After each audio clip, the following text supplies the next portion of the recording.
turn your camera on, that will be recorded and it will be uploaded to the Cern on YouTube channel. And additionally, I would love to hear from you, and people regularly unmute their mics and speak with me. That will be recorded and that will also go on the YouTube channel.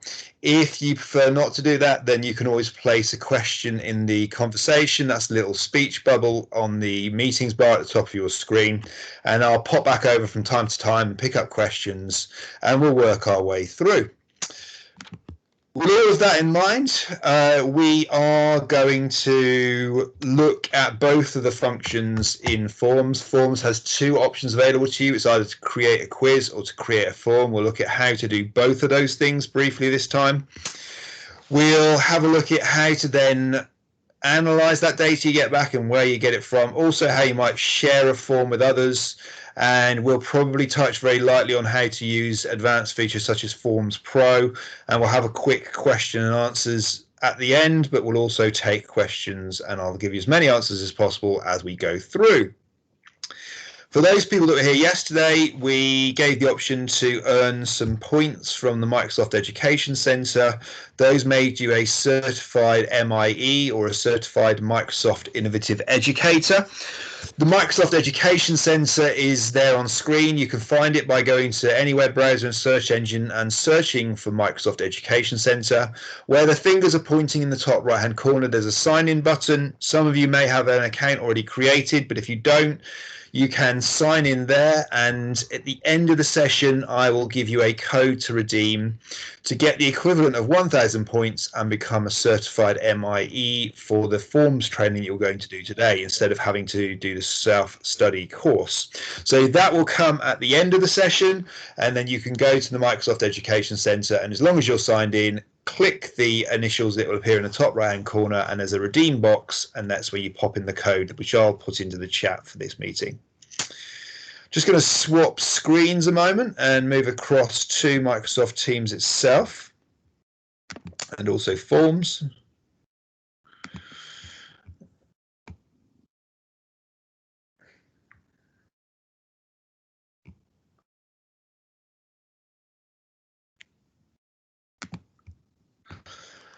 So here we are at the very familiar now Office 365 landing page. For those people that haven't been with me before, the philosophy behind the landing page from Microsoft is that you arrive where you've got frequently edited documents, whichever format they're in. So you can see down the bottom here, I've got some forms, I've got some Word documents, I've got some notebooks. But on the left-hand side, you additionally have lots of different apps in here, and there'll be apps that you can use to access different apps within Office 365. We are going to scroll down today and we're going to use Forms, but at the same time you can go to the app launcher here, and in the app launcher there will also be Forms, and you can open up the app from there. Whichever way, it gets you to the same app, and then off you go.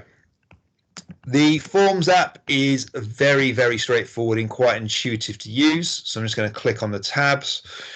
Once you open up Forms, if you've been using it already, you'll see some frequently edited forms at the top, and they may stack up down the bottom. Just as we had with Teams, you can change the view of those. You can have them in a list rather than tiles. It depends on your personal preference. For Forms, I tend to like to see what the form is and get a little preview of the header. But if you are tight for space, that may well also give you a problem. You can go and see all forms by clicking that option over there, and it will show you the ones that I've hidden, because you won't necessarily want to see all of the forms all of the time. But I'm just going to pop back to my recently edited forms in my recent edited jumps list, and in here I can pin forms. If I used Forms regularly to collect data from parents or as a quiz in the classroom, I want to pin them here so I can get to them every week or every term. Additionally, and I'll show you how to do this, but you can have forms shared with you, and any forms that are shared with you will go in the shared with me tab there at the top. So I'm going to go to the recents rather than my all forms. Down the bottom of the screen, it links out again. We spoke yesterday when we were talking about OneDrive, how everything is connected in Office 365. Here it links out to my different file sections in different teams so that I can get into there, and it tells me how many forms I have in each team. So you can see that I've got 19 there in my classroom team for primary, but all the rest of the teams have no forms. So the bulk of my forms are all in one team. You could also create forms outside of Teams, but forms work very well in Teams to either share them in posts or also to use them in assignments. And additionally, you can insert them into OneNote class notebooks too. So you've got lots of different ways that you can use those forms, and there will be lots of different audiences that additionally will want to engage with them. We'll look first of all at just how to get started orientation. So you can start a new quiz, or if you drop down that box there, it will be a new form.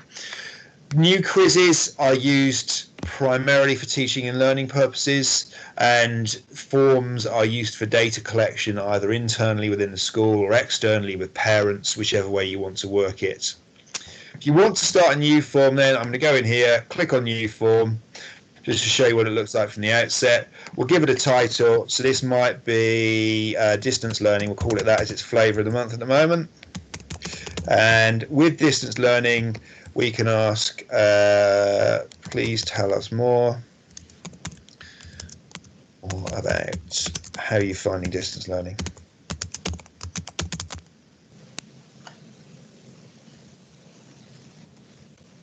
Okay, so we've got a brief description there, and we're ready then to add in a question if we wish, but you also up the top here can insert an image. I don't want to insert an image in this title, so I'm going to go straight to adding a new question. When you press the plus box to add a new question, you'll get various choices of question. Now we will come across to a mock form that I've got set up, which will show you an example of each question in turn. But I think what I will start here with is a multiple choice question.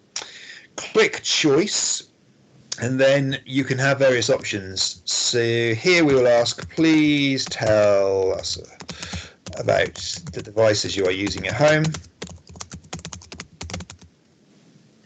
Access distance learning.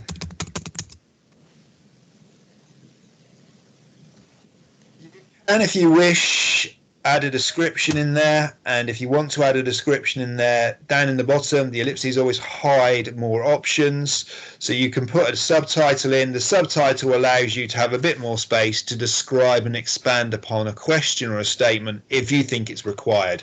If you don't need it, then you can untick subtitle and you get rid of it altogether. So options here, we are going to say laptop, computer. We're also going to say desktop computer. We will add another option in. We'll say tablet, like iPad. So we'll probably put an e.g. iPad. And there's lots of other iPads available, lots of other types of tablets available. We'll also put their mobile phone.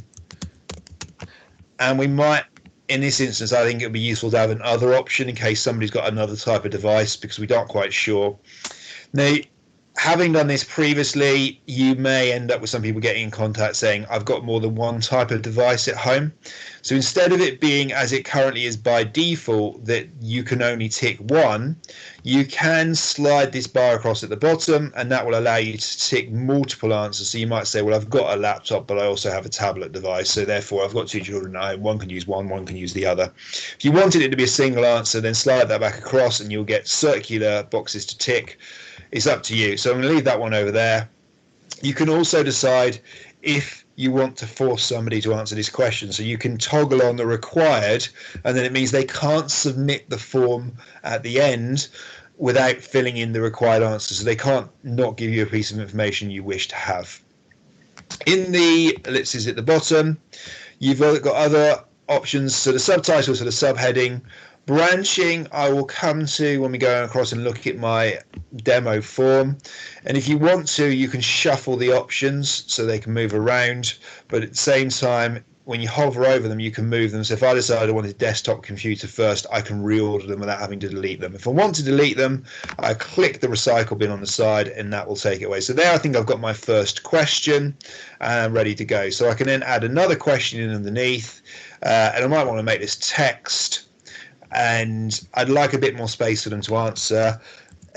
So we're going to ask here, please explain any challenges. And you can then go from there. And if I spell challenges this afternoon, and I might put in a picture. If I decide I want to insert a picture or a video, I click the icon on the side. This bar comes out from the side. I don't have to have another tab open on my computer to go and get an image. I can do it from here right inside of Forms. It's got a built-in Bing search, and I might look for challenges, and then I'll find a picture and I'll pop it in. Might not be particularly relevant, but we'll add it in just to give you an example. And then the picture is there on the side. Sometimes that's good to break up a form if you're collecting data. Other times it might be for illustration purposes, and that's the first time I have ever seen that. So let's have a look and see if we can type there, challenge, and see if it should support that file format. Ooh, okay. Let's go back and try a different one.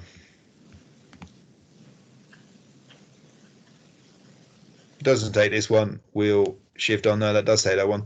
First time I've ever seen it say it doesn't support a file format. Any picture I've put in before in any previous format has always uploaded or gone in from the insert tool. We learn something new every single day. If you've got a question and you know what, you want to just take it and subtly modify it rather than having to press the new question, you've got a copy button up here, so you can just copy the question. It will then duplicate it and you can reuse it.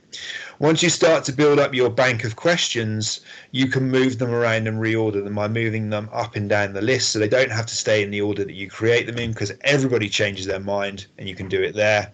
Additionally, once you've got the question, you can drag and drop it around as well if you wish. So there's a few options there on the building side, and this is what it looks like for you as you're making the form. But it will look different for the person that's seeing it. So at the top here, you've got a preview, and when you go to preview mode, you will see here what it looks like for the person receiving the form to complete. And it's for you to check, well, does it look like I'd expect to? Is it easily accessible? Can I understand how it looks? You'll notice up here from the previous sessions, we've got things like immersive reader built in. So if somebody doesn't necessarily have English as a first language, or if the literacy demand is too high for them to understand how to fill the form in, that's fine. They can click the immersive reader either on the individual question or on the title, and it will read it to them, and then they can understand what it's asking and they can go through and fill it in. So it doesn't have to be that the English or the question is the barrier to engaging with the data collection. Here we've got it built for a computer, but you can also have a look what it looks like on a mobile device. Forms takes care of that scaling for you, so you don't have to worry about it, and you can flick between the two. For mobile device, it covers mobile phone and tablet, and it will automatically sort out the formatting when you move across.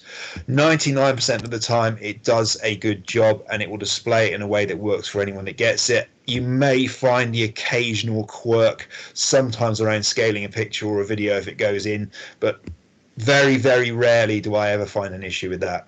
Once I've had a look at how it previews, I'm going to go back. One of the things I think is it looks a bit bland. It's not very inviting. So in here we have themes.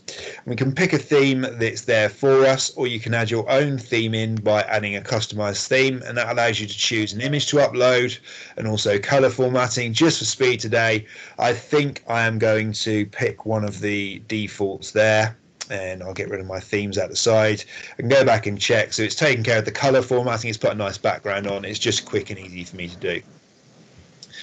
We said that we would talk about how to share, and that's equally easy to do. There's a very big share button here up at the top. When you click share, you've got several options available to you. You can have a share link. And just like we were looking at in OneDrive yesterday in the other webinar, the share link can be changed so that only people in your school or organization can respond. But if you're sending this out to parents, you need to change it to anyone can respond. Otherwise, you'll soon start to get emails saying, when I click the link, I can't get to the form to complete it. If it's like that, you can go and re-edit that at any point. You can go and change what's happening. Or you can say just people in my organization that are specific people, and you can name them if you want it only to be answered by maybe the support staff in your school. And if a teacher happened to pick up this form, it wouldn't work for them. So you've got lots of different ways of changing that audience. I think because this is an external form, I'm going to leave that one on anyone can respond. You do need to bear in mind that if that link gets copied, that anyone who gets that link will be able to submit a response for you. So you might get some duff data in there, but it's up to you how you want to leave that. Another way of also getting people in here is to use QR codes. We are working in a tricky environment at the moment where we might want to limit the amount of people coming into a school or a classroom. So you can print out QR codes, and I've popped them on the inside of the window of reception before, or in my classroom, and then the parent coming up to the window can hold up their mobile phone. The camera will recognize the QR code, and instead of them having to click a link to get to this form or typing in the URL at the top, it just loads it straight up on their phone. They submit the answer, they press the submit button at the bottom, and it's in there. So you can download a copy of that to print it on A4, and it's really quick and easy to do. If you want to share it on your website, or you even want to embed it into a team, you can just get that copy code. You can choose the size by pixels that you want it to be displayed. Most websites tend to handle that really easily, and it will then just embed it within the surface of that website or embed it in the team. And again, you copy that there. Or if you want to, you can hit email, and then when you hit email, it will open up your Outlook or your default email software on your computer, and it will go. You could share the template as a link here if you want. So if you want somebody else in your school to have this, you think it's really useful. I spent a while developing it. Do you know what? I don't want to waste the time of a colleague reinventing the wheel. Send them a copy of the template and they'll be able to have a copy of their own. You can also, if you want to get communal on here, you can collaborate in what you're doing with creating this. So that would give me a copy link to invite other people in to see the editing mode. Unlike at the top, this link up here gives you the final version, the one to fill in. This allows you to create. So make sure you don't send that to anyone if you don't want them to get to the version you're editing. And just like at the top, you'll have a few options there to say that anyone with an Office 365 account in your school can view and edit your organization or specific people. When I'm sending editing links for forms, I tend to choose specific people, and then I name them via their email address there, and it will give me a list of who can access there. So when you're sharing externally at the top, sharing the template for someone else to use in the middle, and then collaboration, creating a form together at the bottom, and you choose how you want to send your share link. On the side there, we've got some further options, and before I go across to any of the other bits, I will nip back and take any questions. If you want to have multilingual options, if you're working with EAL pupils, or maybe you've got parents that have different languages, you can have on the side additional languages. And here I've got English as my primary language, but I can add in other languages.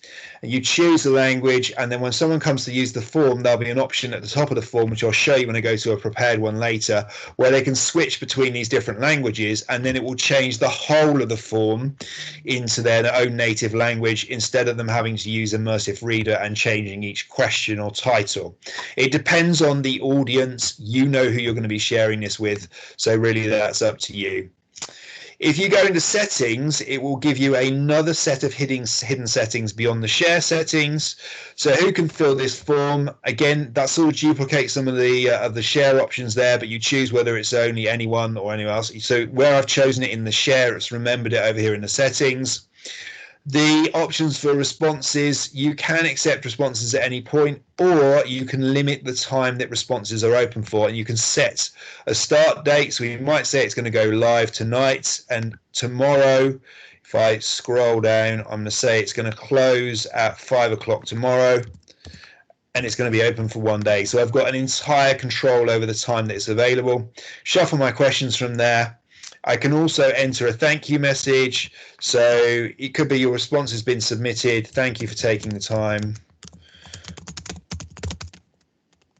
And then when the person presses the submit button, they will get the message. It's more personal and it gives them some reassurance. One of the things you'll also experience if you're sending this out to parents is they will quite regularly contact you to say, well, I pressed the submit button, but I'm not quite sure. Did you receive my response, or did it just disappear into the ether? You can also have read responses after submission, so you can get a receipt, and you can also get a notification for you each time a response is entered into a form.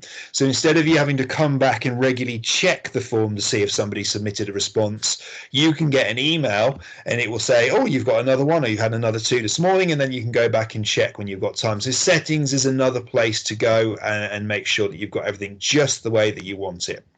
Before I go back to any of the other form types, I'm just going to nip in and answer any questions that are there. So have a look on the Conversation bar. So I've got one here that's someone's just coming to forms.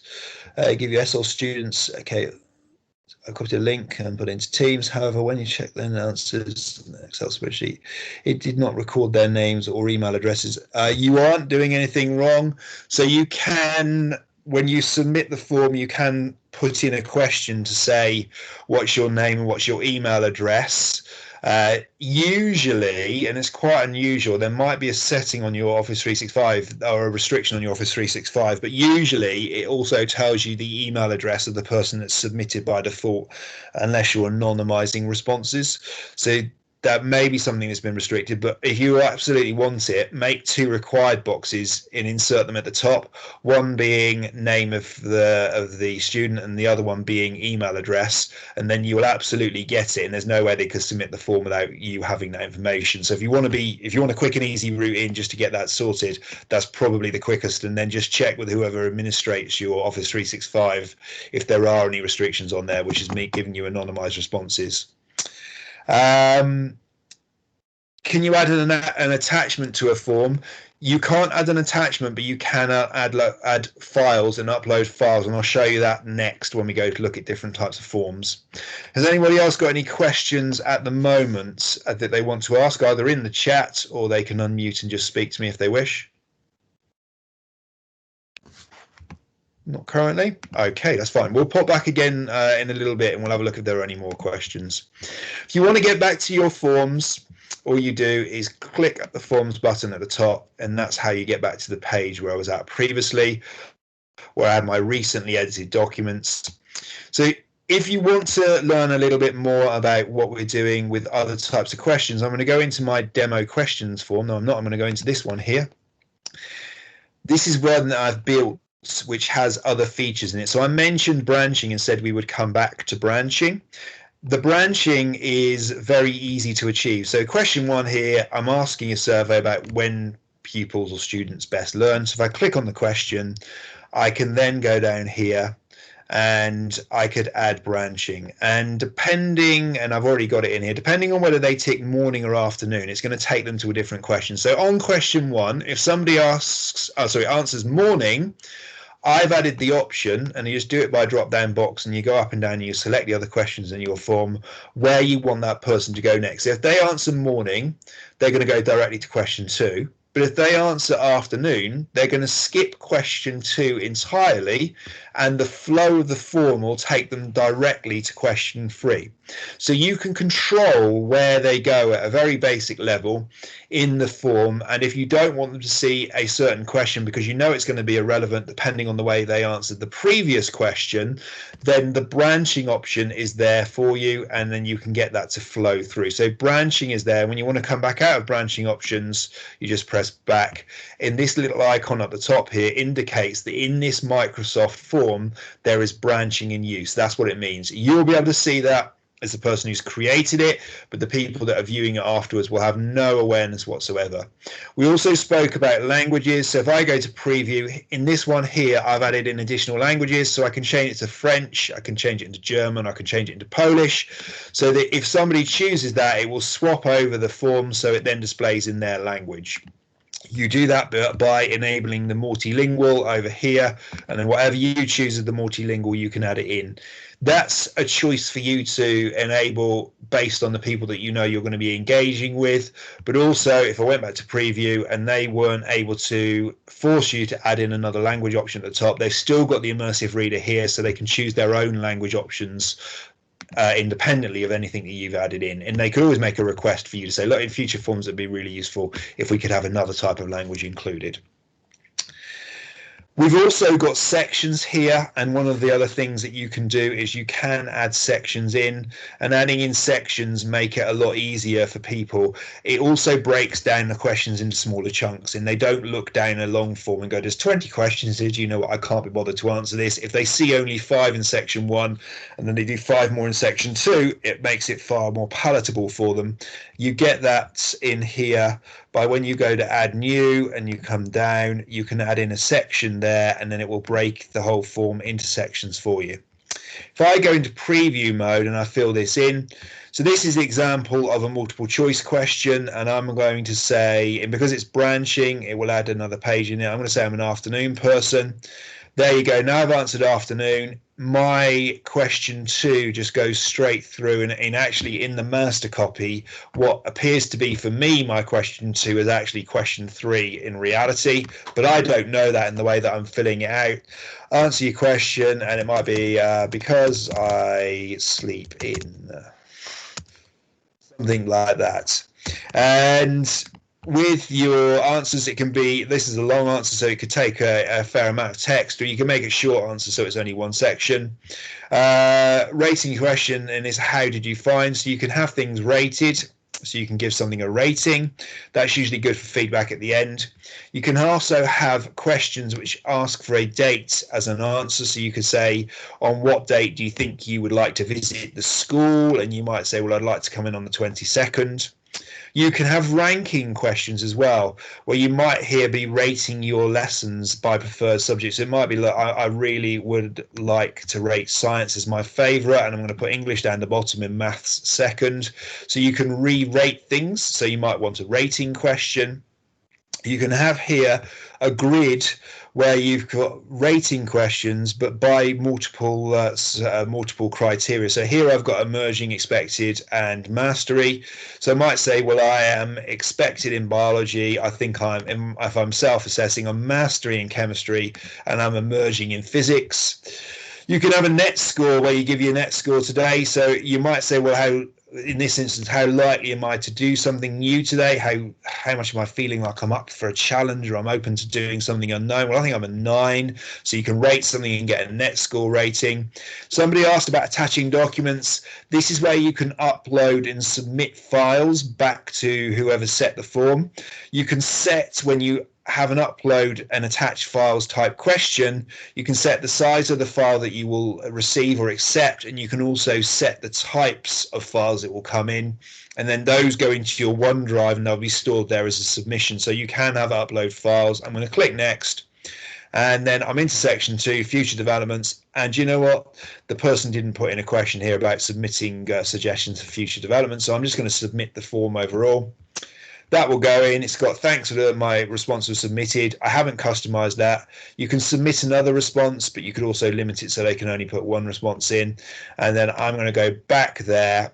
And for me now, as the person administrating this, I may have got an email. It said, come back in. You've had another response today. I go from the questions building tab, which we've been in up till now, and I move over to the responses tab. And I can scroll down, and what I'll have here are a set of graphs based on the responses that I'm getting. It tells me how my average point score there for ratings. It might break up my ranking question for how many people are saying it's first choice, last choice. Here is my ratings question based on my emerging, expected, and mastery. This is what a net score looks like. It gives you almost like a gauge of how popular something is, or how open to something someone is. And here is my uploads. It tells me so far that nobody has uploaded any files. That's great if I just want to view it as a summary. I can, if I click view results, I can go through and I can view each individual person there one by one. It tells me the time they took to complete, and I could, it wouldn't all just be me, it'd be the names of different people. You could go through and you can see what an individual entered versus the results overall. And if I go back, that'll give me the summary. But I may additionally want to then do some further analysis on that. And what I can do is I can export the data out of forms, and I can take it into Excel, so I could do some further crunching and analysis there. That's forms for data collection. And the other type of form you can get when you come back to the beginning is you can make a quiz up here at the top. Rather than going through making one of those from scratch, I'm going to go into a demo quiz that I've already got created. It works in a very similar way, where you choose your heading. It's a STEM quiz I've got here. I can then create some questions. They're exactly the same type of questions we had in the form, so I won't go through all of those again. But here for my STEM subjects, I've got a maths question, I've got a coding question about an algorithm, I've got a science question here about the water cycle, and I might want to add a new one in, so I could go down to here. It's going to be, let's say, a text-based question, and it's called the water cycle. And I do want to have a subtitle in here. I'm going to enable subtitle, and it's going to be please explain the process of the water cycle after watching the video.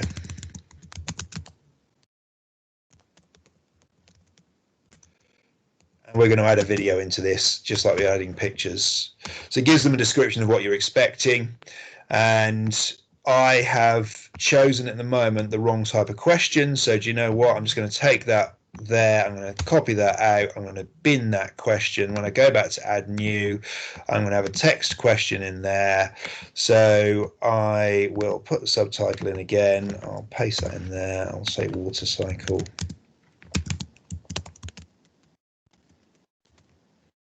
Click the button on the side. This time I'm going to have a video. You haven't got a search function for video like you have with pictures, but what I have got is I've gone to a website in the Met Office in the UK, and I found a really good video on water cycles. So I think what I'm going to do is I'm going to copy the link for that. I'm going to pop back over to my form, and I'm going to paste that link in, and I'm going to add it in. And then what I am going to get there is a video for my pupils to watch down here explaining the water cycle. And when they come to it, they're going to enter their answer, which for this is going to be a long answer rather than a short answer. So they get a nice big space. And I can also say the number of points. So I might say this is a 4-point question. And I'm also going to make it a required question so they can't skip through it. Something else that's different when you come through to asking quizzes is to specify what the correct answer is. So you can see here that what is an obtuse angle? I've said that this is going to be the correct answer. So the way that you do that is quite straightforward. So if I go into that and I take that out, and I could add in, so I might say my more than 90 degrees, and then I simply tick, which is going to be my answer. I might just nick my degree symbol from there to be fair, and just change more than there. And if that was my correct answer, I'd tick which one's going to be my correct answer, so that when the pupils come to complete this and submit their responses, I don't need to worry about coming into mark it. If I've put it into Teams or I'm just sending this as a link, it will auto mark for them, so it's one less job for me to do. One of the things that I would dearly love is for the Microsoft powers it be to set up a library of questions. So as you can see, this is what it would look like for me rating, and I've put on a shuffle option here so it shuffles it into a different order, but that's what it would look like from the perspective of the person filling it in. And then I press submit at the bottom. But there's one thing that's missing, and there is no golden bullet for this. There isn't a library where you can go and pick up pre-written forms. If somebody is kind enough to share you a link with the form that they've created, that's great. And certainly if you're working within a school, really I encourage you, support each other, share the link to edit and take a copy of the template of somebody else's questions. So if this was going to be useful to another teacher, I would gladly share it to save them making it.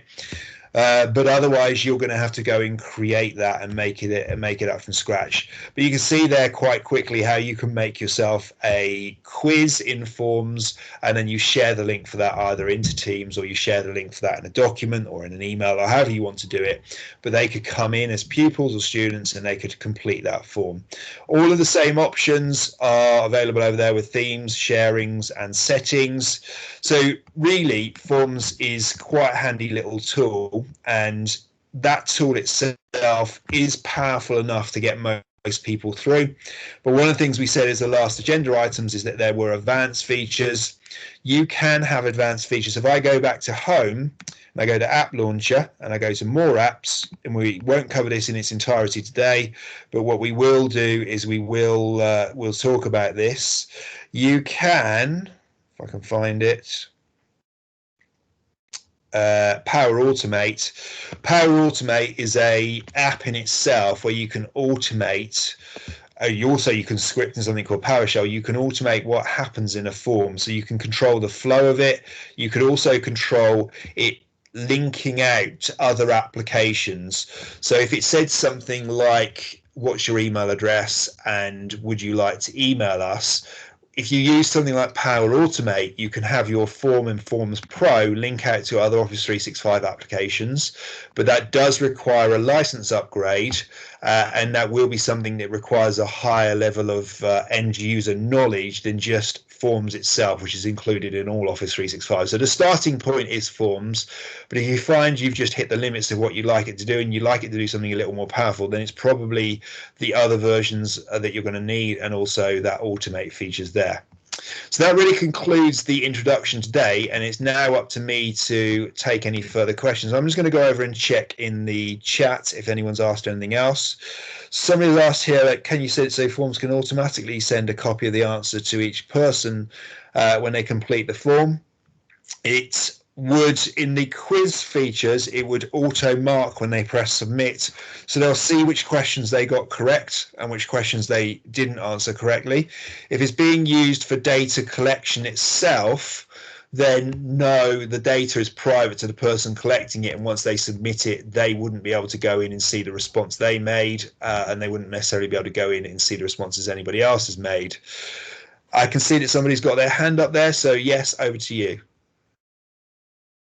Hi there. Sorry, what I can see is that I've got it on my son's account because I work in this school, but my son also uses Microsoft Teams, but I'm Simone and not my son. So what I wanted to ask was, the other day I tried to download responses to the forms, yes, and I could only do it individually, one by one. Apparently there was a feature before where you could download all the responses. So I was able to do it into Microsoft Excel, but I wasn't able to print all of the forms. I had to go and do that manually for each one. Is there a way around that? So were you trying to print from the form itself, the live form, and in looking at each one response individually? Each response, yeah, individually, and I needed each response to be printed out individually, but I could only do that one by one. Right, okay, yeah, so unfortunately, and you probably don't want to hear this, because you can export as the Excel, and Microsoft say that that's the way to sift and either put the name of someone and then hide all the other columns and just have the one response you're interested in against their name or their email address, and look at it that way. There isn't any way that you can print from the live form purely because of the Excel export option. So I'm afraid there is no easy way around that, or there isn't a function to do that. Okay, no problem. Thank you, though, for confirming. Much appreciated. Okay, not a problem. Somebody else have their hand up? No, somebody else has put a question into the chat. Somebody else is also new to Forms. That's fine. If you're using different software package to communicate to parents, can you copy a link? Yeah. So if you were using Teachers to Parents, or I don't know, Sims in Touch, or any of those messaging platforms, as long as you choose the copy link and make it accessible to anyone, yes, you can. It doesn't matter what website developer you're using. If you decide that you want to embed it in the website, most websites platforms now support the coding option. So no, it's not linked directly to having to use it in Office 365. As long as you've got the link settings correctly set, then you'll be fine. Any other questions?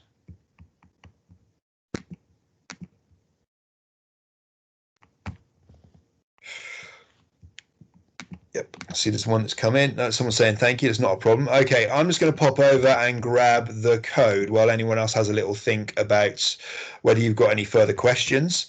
The code I'm about to give you is for the Microsoft Education Center, and it will award you your 1,000 points to become a certified MIE. It's requires you to log into the Microsoft Education Center. So there's the code. I'll also put the link for the Microsoft Education Center here, and I'll show it on screen for you. So Microsoft Education Center. You search for that. You'll arrive here on this page, and it's the top right hand corner sign in button you use there. I'll put the shortcut link for that into the chat as well, so you can just click it. So that's where you redeem that code to get your certified MIE status, and it will say that you've undertaken training with me today on Microsoft Forms, and it will save you doing that course. Also, I know I asked some people last time, so if you already completed this, thank you very much. We would really love your feedback today. So if you've got any way that you would like to tell us how you think these sessions could be improved, or you'd like to tell us about sessions you had in the future. There's only a couple of questions. Could you put any of your feedback into there? And if any of you know that you have been working on this in school, or any of the webinars that you've come to previously around Teams or OneDrive is something that you've been working on in school and you'd like some support, you can also get in contact with us at office@turniton.co.uk. If you've got any inquiries, or you'd like to speak with us any further, you've got any further questions, you can email that address I've just put into chat and you can get in contact with us there. So there's lots of different ways that you can get to us. Tiana, who's on here from our team, she's also put in some links to the previous sessions there and how you can get to our YouTube channel with all of the other distance learning bite-sized sessions. So if you go there, we record each of these sessions and you can also pick it up from there.